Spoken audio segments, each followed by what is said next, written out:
Richard Rouse. Now, you must have worked on the script. It's been 10 years since the first one. The script probably went through a lot of changes, a lot of different sort of phases. How much did it change from the first draft through to the version that we're seeing on the screen today?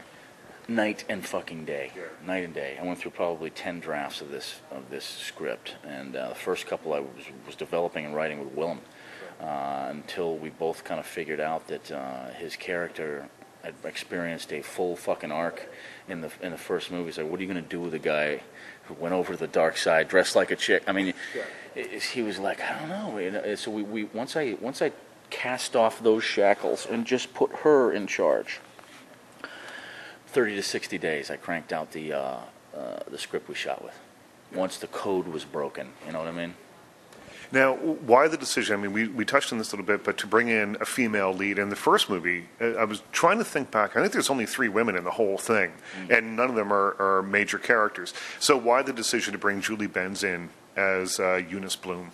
Again, curveball at the fan base. Something they couldn't. I mean, believe me, when they found out there was going to be a female lead in Boondock 2, they weren't like, sweet. It was like cold water in the face, you know? People on the internet going, what the fuck are you doing over there? And now they can't fucking live without her, you know? These are the new things we're going to make cool. These are the new things you're going to like, man. If we wanted to just rest on the laurels of the first movie, I could have done some glamorized version of that. We decided to go a whole new way here. We have a deeper, broader story. It is wider and longer than Boondock 1. It has a much more intricate plot.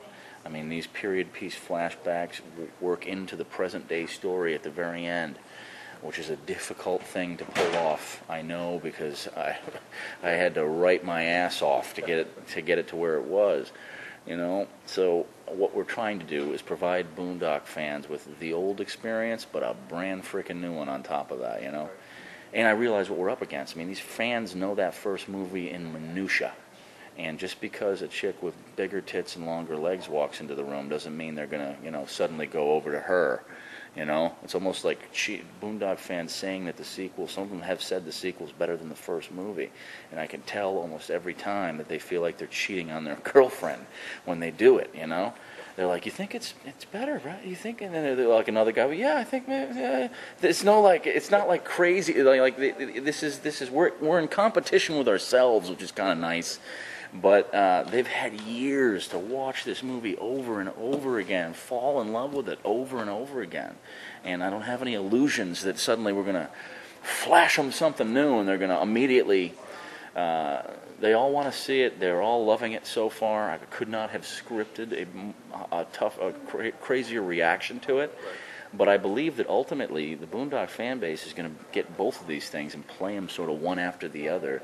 And hopefully it'll be like one long thing. Either that or like two brothers. I mean, you want to fuck a Boondock fan up, go, who's your favorite brother? Right. They don't want to choose between those two, you know? They love them both, and they don't want to make... It's like Sophie's fucking choice for them, man. So ultimately, I hope it's just going to be a hard decision between the two films. I think it'll end up being like Lord of the Rings, where people will just, if you make a third one, they'll just sit and they'll do the 8 or 9 hour director cut all in a row, you know? Yeah. 1, 2, and 3. One long fucking thing. I want to ask you a little bit about Billy Connolly, because it's no secret that the release of Boondock 1 was a trying experience. The last 10 years maybe hasn't been great, but Billy's always been completely on your side. And I was reading when he was saying things like, you know, when the movie looked like it was just going to fade away the first time, that he said, you know what, this is a movie that'll find an audience. Don't you worry about it. And because he is sort of older and more experienced, I think that probably had to be some comfort to you, right? At the time, no. As it turned out, historically, yes. Billy did not skip a beat. I mean, we found out that Columbine was virtually blacklisting our film from U.S. theater screens. We all thought it was over. We all thought, what a huge disaster. Billy, without even... there was no thought involved. He said, don't worry, it's rock and roll. The kids will find it. Oh, it's going to be awesome. It's like he completely ignored this huge tragedy. And he ended up being right. Like, way right, you know? to the point where I was like, how the fuck did he know that? Because we were all so devastated. Something you work so hard on, you feel like it's not going to be given even a chance to succeed.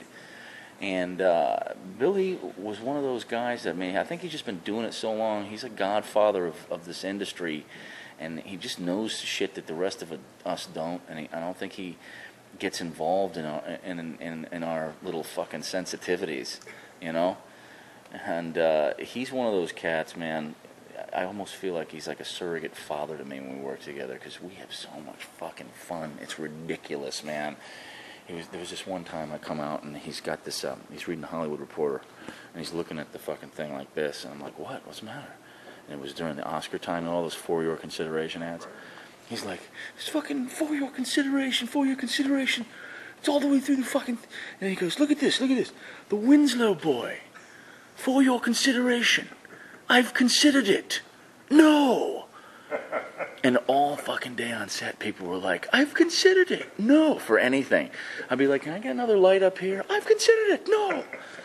And it'll become these little, like, it'll instantly go and spread out almost virtually everything this guy says. Flannery's the same way. He'll come up with these really weird little catchphrases, and everybody will suddenly be repeating them 3 minutes later.